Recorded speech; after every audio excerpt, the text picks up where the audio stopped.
Hello everyone. तो लो जी आ गया खेसारी लाल यादव जी का एक बहुत ही प्यारा देवी गीत जो कि फुल वीडियो सॉन्ग में रिलीज हो चुका है।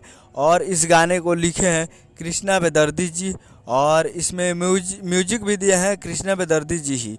और इस गाने को गाए हैं खेसारी लाल यादव जी, जो कि आपको स्क्रीन के ऊपर दिखाई दे रहा है। जिस सॉन्ग का टाइटल रखा गया दर्द दर्द ना रहा, जिसका टाइटल है दर्द दर्द ना रहा। और ये फुल वीडियो सॉन्ग को रिलीज कर दिया गया है। फुल वीडियो सॉन्ग आ चुका है और वीडियो में आपको खेसारी लाल यादव जी और उनके टीम वाले दिखेंगे, जो कि काफ़ी बेहतरीन सॉन्ग बनाया गया है और सुनेगा तो मज़ा आ जाएगा। क्या ज़बरदस्त है। और ये देवी गीत 2023 का ऐसा सॉन्ग बनाया है कि ज़बरदस्त।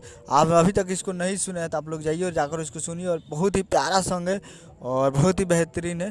तो ये फुल वीडियो सॉन्ग आ चुका है तो बहुत ही ज़बरदस्त है। तो जाइए और इसको जाकर Khesari music world present Bhojpuri YouTube channel पे फुल वीडियो सॉन्ग को जाकर आप देख सकते हैं, जो कि काफ़ी बेहतरीन सॉन्ग है। तो जाइए और जाकर Khesari music world present Bhojpuri YouTube channel पे फुल वीडियो सॉन्ग को देखिए और प्यार दीजिए। उम्मीद करूँगा वीडियो अच्छा लगा तो चैनल को सब्सक्राइब लाइक प्रेस करें ताकि ऐसे खेसारी लाल यादव जी के लेटेस्ट न्यूज़ लाते रहे। और वीडियो अच्छा लगा तो वीडियो को लाइक कीजिए। मिलता है अगला वीडियो में, तब तक ले जय हिंद जय भोजपुरी।